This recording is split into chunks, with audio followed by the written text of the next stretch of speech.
Under the Leaves by Jackie DeVille. Every Tuesday morning at 7:30 a.m. sharp came the leaf blowers. Huh? Gerald would wake up. Oh, fuck.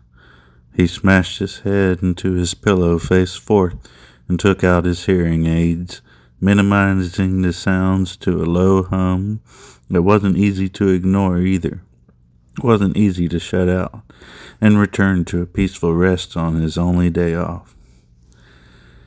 With a bellowing gas tank and a tinny pipe sticking out from an evil miniature dragon of a device, the leaf blowers would blow the leaves weekly. There were definitely days where there was an excess of leaves on the driveway of the apartment complex, but there were likewise definitely days where it was not necessary at all. Gerald walked over to his red Nikes and went outside to the smoking area wearing his robe. He slipped out a cigarette, listening to the screaming dragons and watching. Why, he said, there ain't no leaves to blow. What in God's name are they doing? The engines roared on. Gerald scratched his head and watched and began to laugh. Well, whatever pays, I suppose. He then wondered what to do with his morning.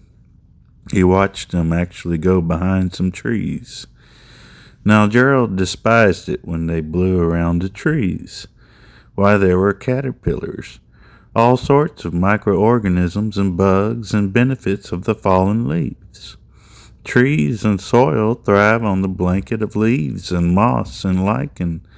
Why, they were just needed on the driveway. Who in their right mind would do this? Gerald kept wondering. He looked and saw one of the workers stop. Senor, a leaf blower then called two of his co-workers to come and see.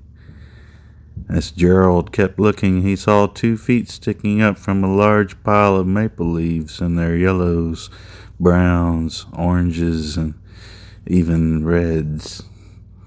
The other 2 leaf blowers put their dragons down as the first discoverer of the body pulled out his cell to call 911. Gerald texted his roommate Larry what had just happened. Larry quickly came out, and the 2 morning songbirds smoked in the smoking section of the outside apartment complex, staring. Pretty soon, emergency vehicles pulled up. A lot of red tape and sectioning off with vehicles occurred in that far field of the parking lot driveway.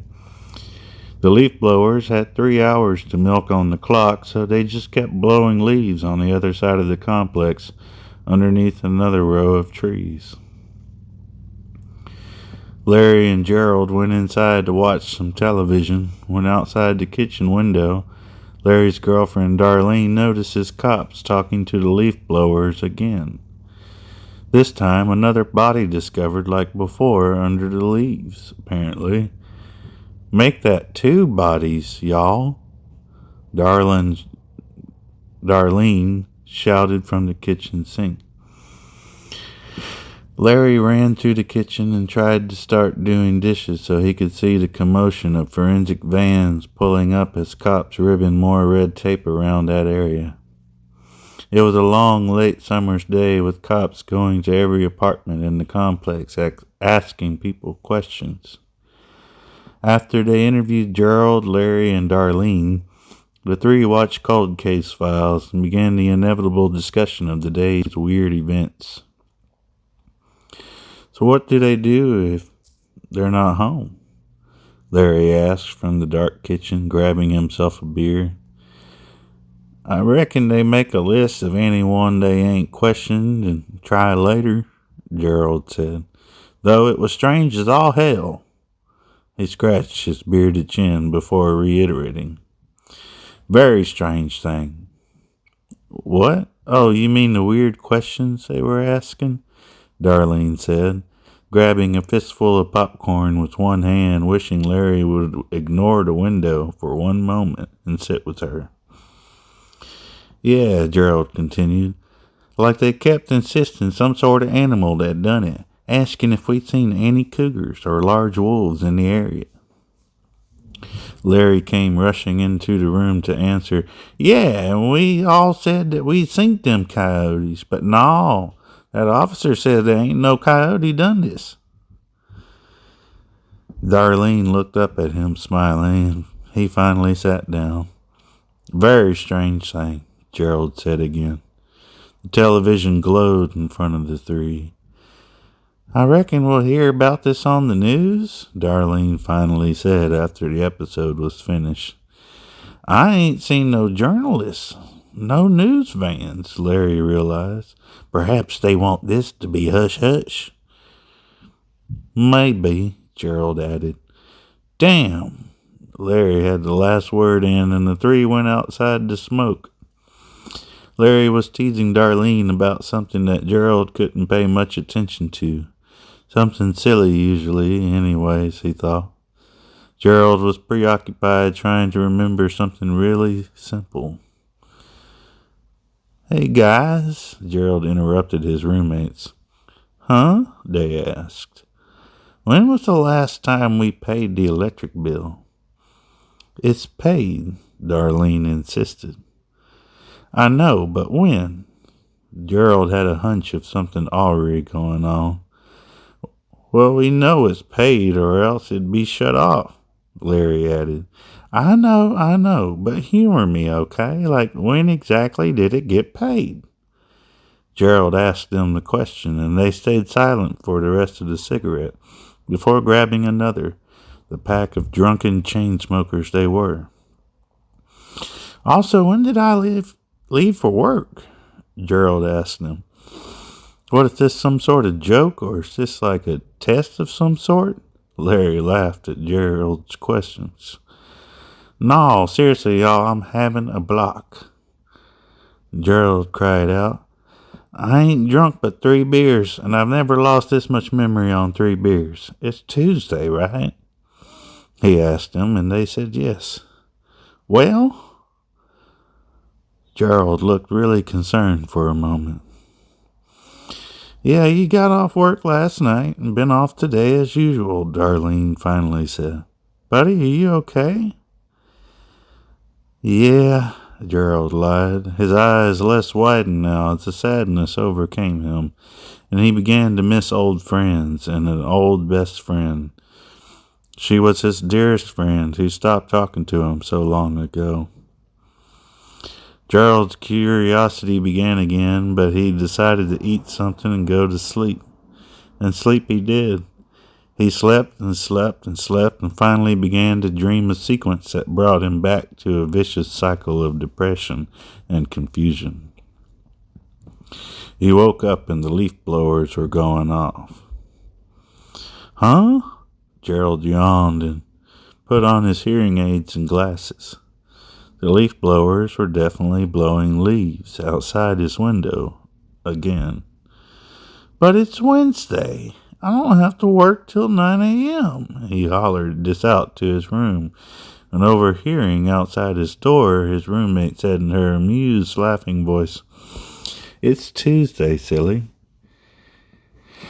Gerald sat there confused. He was still feeling depressed, so he took his medicine and decided he was not drinking today. What did I dream? Gerald tried to remember. He remembered the leaf blowers. He remembered the bodies found and the cops, the red tape, the forensic vans, the interviews conducted with everyone in sight. How can this be? He wondered with a million instant questions he had no answers to. Did he accidentally stay home on the Monday? No, the leaf blowers come every Tuesday. Could they sometimes come Monday and Tuesday? It didn't make sense for them to, Gerald thought. What did I dream? He wanted to get to the bottom of it. He felt as though remembering his dream would help, but all he could remember was the tree. He had seen a large blue spruce tree. It was very much like the one outside where the body had been found, next to the maple and the magnolia. He remembered he was running from something. The dials turned in his head over and over until Gerald guessed it. The dream came to him swiftly like an old song he had to refamiliarize himself to, like an old scent he thought he had forgotten but never could.